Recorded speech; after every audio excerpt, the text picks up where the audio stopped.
स्वातंत्र्यवीर सावरकर या चित्रपटाच्या ट्रेलरनं सगळीकडे धुमाकूळ घातलेला आहे. त्यातल्या एका डायलॉगनं अनेकांचं लंकादहन केलंय. किती काँग्रेसींना काळ्यापाण्याची शिक्षा झाली होती, असं सावरकर त्या चित्रपटाच्या ट्रेलरमध्ये विचारताना दिसतात. रवींद्र पोखरकरांनी सत्याग्रहाचं सगळं स्वरूप सांगितलं.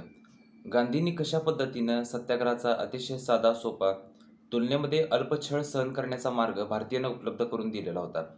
सत्याग्रहींवर सुद्धा लाठी हल्ले केले जात होते. त्यांना पण तुरुंगात डांबलं जायचं. त्यांचा सुद्धा छळ व्हायचा. पण सत्याग्रहाचं नेतृत्व करणारे नेते आणि सर्वसामान्य सत्याग्रही यांच्या राहणीमानामध्ये आणि कष्टामध्ये जेव्हा फरक दिसून येतो, तेव्हा मात्र संशय येतो. याउलट स्वातंत्र्यवीर सावरकर, सरदार भगतसिंग अशा क्रांतिकारी नेत्यांचं तुरुंगातलं आणि त्यांच्या सहकाऱ्यांचं तुरुंगातलं राहणीमान, त्यांना करावे लागणारे कष्ट, त्यांचा होणारा छळ परस्पर विरोधी नव्हता, असं आपल्याला दिसून येतं. गांधी अहिंसेचे पुजारी होते, पण त्यांनी ज्या चळवळी सुरू केल्या त्याला पुढे हिंसात्मक रूप आलं. आपल्या आयुष्यात त्यांनी 3 मोठ्या चळवळी केल्या होत्या. त्यातली पहिली असहकार, दुसरी चले जाव किंवा भारत छोडो, आणखी कुठली तरी त्याच्या अगोदर केलेली होती. ही 2 चळवळी अहिंसेच्या मार्गाने सुरू झाल्या होत्या, पण ह्यानं पुढे हिंसेचं रूप धारण केलं होतं. या चळवळीची हिंसात्मक बाजू आज मी आपल्यासमोर मांडणार आहे. गांधी नेहरू यांचं तुरुंगातलं राहणीमान कसं होतं ह्याच्यावर मी स्वतंत्र व्हिडिओ बनवला होता, पण त्याविषयी आणि या चळवळीविषयी आपल्याशी बोलायची आवश्यकता वाटली, म्हणून आज मी हा विषय आपल्यासमोर मांडत आहे. नमस्कार, मी मिहीर कुलकर्णी. स्वागत आहे आपणा सर्वांचं माझ्या यूट्यूब चॅनलवर. तुम्ही पाहता इतिहासाची सुवर्णपाने. 1922 साली असहकार चळवळ सुरू होती. तेव्हा शांततापूर्ण आणि निशस्त्र मोर्चावर पोलिसांनी गोळीबार केला. तर त्या जमावाने संतापून चौरी चौरा पोलीस स्टेशनला आग लावली. जवळपास 22 पोलीस कर्मचाऱ्यांचा आगीत होरपळून मृत्यू झाला होता. गांधींनी ही चळवळ स्थगित केली. त्या प्रकरणामध्ये भाग घेतलेल्या 72 सत्याग्रहींना फाशीची शिक्षा सुनावण्यात आली होती. 1942 वर्ष आलं. गांधींनी तेव्हा चले जाओ किंवा भारत छोडो अशी घोषणा दिली. 8 ऑगस्टच्या रात्री गांधी, नेहरू आणि सगळ्या प्रमुख नेत्यांना अटक करून तुरुंगामध्ये डांबण्यात आलं. गांधींना आगा खान पॅलेसवर ठेवलं होतं, तर नेहरू हे अहमदनगरच्या किल्ल्यावर होते. किल्ल्यावर असताना नेहरूंना आणि त्यांच्या सहकाऱ्यांना ज्या ताटामध्ये जेवण देण्यात आलं ते ताट त्यांनी नाकारलं. त्यांनी सांगितलं की आम्ही अशा प्रकारच्या ताटामध्ये जेवत नाही, आम्हाला चीनी बनावटीच्या थाळीमध्ये जेवायची सवय आहे. त्यांना होणाऱ्या दुविधेबद्दल जेलरनं त्यांची माफी मागितली आणि म्हणाला की आजच्या दिवसापुरतं ॲडजस्ट करा, नंतर आम्ही तुम्हाला चीनी बनावटीच्या थाळ्या मागवतो. एवढंच नाही तर नेहरूंसाठी एक विशेष आचारी पुण्याहून पाचारण केला, कारण किल्ल्यावर जो आचारी होता तो त्यांच्या आवडीचं जेवण बनवू शकत नव्हता. मग त्यांच्यासाठी त्या चीनी बनावटीच्या थाळ्या वगैरे मागवण्यात आल्या आणि त्या ताटात त्यांनी जेवायला सुरुवात केली. नेहरूंना वाटलं की आता किल्ल्यावर बागकाम करायला पाहिजे, म्हणून त्यांनी काही रोपं मागवली. त्यांनी स्वतः मातीत हात घालून रोपं नाही लावली होती, तर त्यांच्या सहकाऱ्यांनी त्यांच्यासाठी ती लावून दिली. नियमित वाचण्यासाठी पुस्तकं, आपल्या मुलीला नियमित पत्र पाठवायची अनुमती, खाण्यासाठी मध, दाढी करायला इलेक्ट्रिक रेझर, 555 सिगरेट, या सगळ्या गोष्टी नेहरूंना भेट म्हणून मिळत होत्या. अशा कारागृहामध्ये पंचतारांकित कारागृहात अशा पंचतारांकित बंदिवानांसाठी सुचिता कृपलानी यांनी ग्रामोफोन आणि सिलेक्टेड रेकॉर्ड पाठवले होते. तो दिवस माझ्यासाठी विशेष होता, असं नेहरूंनीच लिहिलेलं आहे. तुरुंगात त्यांचा वाढदिवस साजरा केला जायचा, हार घालून सत्कार व्हायचा. त्यांच्या जेवणाचं ताट हे फुलांनी सजवलं जात होतं. नेहरूंच्या कारागृहातल्या अडचणी तर फारच विशेष होत्या. त्यांच्या सिगरेटचा होल्डर तुटला, तर नवीन सिगरेट त्यांना होल्डर सिगरेटला नवीन बसवण्यात आला. बॅगेमध्ये मधाची बाटली फुटली आणि बॅगेतलं सगळं सामान चिकट झालं. सगळ्यात महत्त्वाचं म्हणजे तिथं तुरुंगामध्ये त्यांच्यासाठी बॅडमिंटन कोर्ट तयार करण्यात आला होता. तिथं नेहरू आणि त्यांचे मित्र सकाळ संध्याकाळ हे बॅडमिंटन खेळत होते. या आणि कितीतरी बऱ्याच गोष्टी त्या कारागृहामध्ये घडत होत्या.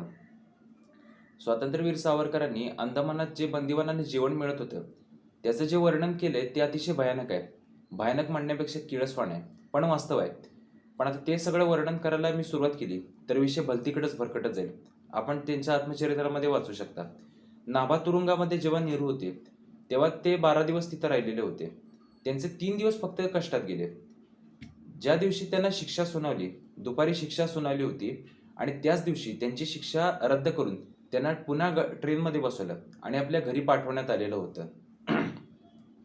गांधी आगा खान पॅलेसमध्ये होते, तर त्यांच्याबरोबर त्यांच्या पत्नी कस्तुरबा आणि त्यांचे सचिव महादेवभाई देसाई सुद्धा होते. गांधींना त्यांच्या 74व्या वाढदिवसाच्या निमित्तानं जेलरनं त्यांना बकरीच्या दुधाचा आईस्क्रीम आणि 74 रुपये अशा वस्तू भेट म्हणून दिलेल्या होत्या. 75व्या वाढदिवसाच्या निमित्तानं सुद्धा गांधींना 75 रुपये रोख हे भेट म्हणून देण्यात आलेले होते.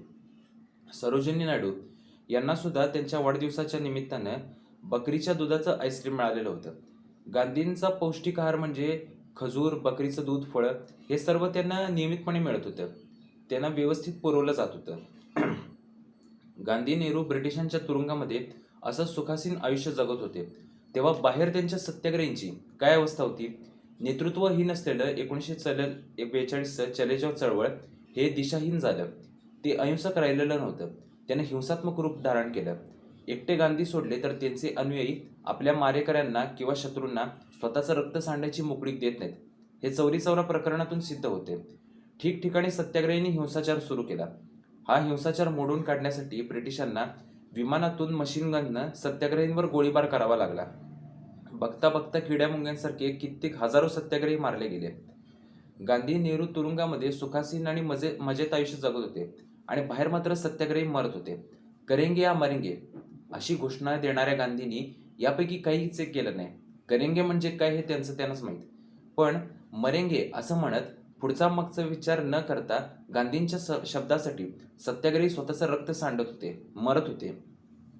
गांधींच्या डोळ्यादेखत त्यांच्या अनुयायाला मारहाण झाली तरी सुद्धा गांधींनी बघायची भूमिका घेतली. मला तर वेगळी गाडी नको आहे, मी सगळ्यांसमोर मधूनच येणार असं म्हणणाऱ्या गांधींना गाडीत बसा असं सांगितलं तेव्हा मात्र ते वेगळ्या गाडीमध्ये बसून आले होते. ते म्हणाले होते की मला आता विशेष सुविधा नको आहेत, पण माझ्या शारीरिक गरजा भागवण्यासाठी मला विशेष खाद्य पुरवलं जावं असं लिहिलेलं होतं. पटेलांना सुद्धा आमच्यासोबत आगा खान पॅलेसमध्ये ठेवा, आम्हा नेत्यांना तरी एकत्र राहू द्या अशी मागणी करणाऱ्या गांधींना बाहेर आपल्या सत्याग्रही, आपले अनुयायी कोणत्या परिस्थितीमध्ये आहेत हे जाणून घेण्याची सवड सुद्धा झाली नाही. असे होते आपले राष्ट्रपिता आणि महात्माजी. कारावासात गांधींबरोबर त्यांची पत्नी आणि त्यांचे सचिव महादेवभाई देसाई सुद्धा होते. त्या दोघांचं तिथंच कारागृहामध्ये निधन झालं. तुम्ही कधी आगा खान पॅलेसवर गेला तर तुम्हाला त्या दोघांची तिथं समाधी बघायला मिळेल. बाबाराव सावरकर आणि त्यांच्या पत्नी येसूवहिनी यांची 8 वर्ष ब्रिटिश सरकारनं भेटू दिलं नाही. आपल्या पतीच्या भेटीसाठी सुरत त्या माऊलीनं शेवटी देह ठेवला. बाबारावांच्या पत्नीचा मृत्यू झाला तर ब्रिटिश सरकारला ती बातमी बाबारावांना कळवण्याची तसदी सुद्धा झाली नव्हती. कमला नेहरू पॅरिसमध्ये होत्या. त्यांच्यावर उपचार सुरू होते तेव्हा नेहरूंना 5 वेळा पॅरोलवर सोडण्यात आलं. शेवटच्या दिवसामध्ये सप्टेंबर 1935ला नेहरूंची 5.5 महिन्यांची शिक्षा बाकी होती तर त्यांची शिक्षा ती स्थगित करून त्यांना पॅरोलवर सोडण्यात आलं. त्याच दिवशी विमानात बसून ते युरोपमध्ये गेले होते. 1936 पर्यंत म्हणजे जर्मनीत कमला नेहरूंचं निधन होईपर्यंत ते राहिलेले होते. हे होतं गांधी नेहरूंच्या ब्रिटिश निष्ठेचं फळ. जर सावरकर बंधू हे सत्याग्रहाच्या मार्गाने गेले असते तर काय झालं असतं. तर त्यांना सुद्धा पैसा, गाडी, बंगला, मानमारातब, प्रसिद्धी, लवाजमा, पाण्यासारखा पैसा खर्च करणाऱ्या श्रीमंत व्यापारी सावकारांचा गराडा, नेहरूंच्या मंत्रिमंडळामध्ये एखादं मंत्रिपद या सर्व गोष्टी तात्यारावांना सहज मिळाल्या असत्या. कदाचित बाबारावांना आपल्या आजारी पत्नीला भेटता आले असते, तिच्यावर उपचार करता आले असते. पण सावरकरांचे जर अर्ज तुम्ही वाचले तर तुमच्या लक्षात येईल त्यांच्या मागण्या अत्यंत साध्या आणि किरकोळ होत्या. इतर बंदिवानांच्या मागण्या न मागता सुद्धा पुरवल्या जात होत्या, पण सावरकरांना अत्यंत साध्या आणि मूलभूत अशा मागण्यांसाठी अर्ज करायला लागत होता. गांधी, नेहरू आणि त्यांच्या सहकाऱ्यांच्या कष्टामध्ये फरक होता. शांततापूर्ण निदर्शन करणाऱ्या लाला लजपतरायांच्या डोक्यावर आणि छातीवर लाठीचे तडाखे बसतात, पण भारतीय स्वातंत्र्य लढ्याचे नेतृत्व स्वीकारल्यानंतर गांधींनी लाठीचा एकही फटका खाल्लेला नव्हता. 1942ला चले जाव असं म्हणत सत्याग्रही ब्रिटिशांच्या गोळ्या झेलत होते, आपलं रक्त सांडत होते, पण गांधींना कधी खरचटलं सुद्धा नव्हतं. दक्षिण आफ्रिकेत असताना गांधींनी लाठ्या झेलल्या, त्यांना सुद्धा तुरुंगामध्ये छळ सहन करावा लागला. अतिशय साधेपणाने ते आयुष्य जगत होते. पण भारतात आल्यावर भारतीय स्वातंत्र्य लढ्याचं नेतृत्व स्वीकारल्यानंतर त्यांच्या आयुष्यामध्ये अतिशय अविश्वसनीय आणि विलक्षण असा बदल होऊन गेला होता. हे सत्य आहे आणि ते गांधी सुद्धा नाकारत नाहीत. त्यामुळे सावरकर द्वेष्ट्यांनी आरोप करण्यापूर्वी अगोदर गांधी नेहरूंचं चरित्र संपूर्ण वाचावं आणि मगच आरोप करावे. हा प्रॉपगेंडा चित्रपट आहे. निवडणूक जिंकण्यासाठी अशा प्रकारचे चित्रपट बनवले जात आहेत असा कालवा डाव्यांनी करायला सुरुवात केली. डाव्यांनी कितीतरी प्रॉपगेंडा असलेले चित्रपट आमच्या गळ्यात मारले. आम्ही तक्रार न करता ते चालवून घेतले, अगदी ब्लॉकबस्टर सुद्धा केले. मग आम्ही एखादा प्रॉपगेंडा चित्रपट बनवला किंवा त्याचा प्रचार केला तर प्रॉब्लेम काय आहे. चित्रपट बनवून जर निवडणुका जिंकता आल्या असत्या तर या 10 वर्षामध्ये डाव्यांना आपल्याला हवं ते सरकार का बनवता आलेलं नाही? हा चित्रपट बॉक्स ऑफिसवर किती चालेल माहिती नाही, पण दाऊदवादी वामपंथी टोळ्यांना मुळासकट हा चित्रपट हादरवून सोडणार हे आत्ताच्या प्रकरणावरून स्पष्टपणे दिसत आहे. द काश्मीर फाईल्स हा चित्रपट भारतीय जनतेने ब्लॉकबस्टर केला होता. आता स्वातंत्र्यवीर सावरकरची वेळ आलेली आहे. हा चित्रपट निश्चितच इतिहास घडवणार असं दिसून येत आहे. सहकार्य असू द्या. तुम्हाला जर माझं काम आवडत असेल आणि मला आर्थिक मदत करायची इच्छा असेल तर डिस्क्रिप्शनमध्ये मी माझी माहिती दिलेली आहे. स्क्रीनवर माझा नंबर आहे. आपल्याला शक्य होईल तेवढी आर्थिक मदत आपण मला करू शकता. व्हिडिओ आवडला असेल तर लाईक करा, शेअर करा, इतिहासाची सुवर्णपाने सबस्क्राईब करा. धन्यवाद. नमस्कार.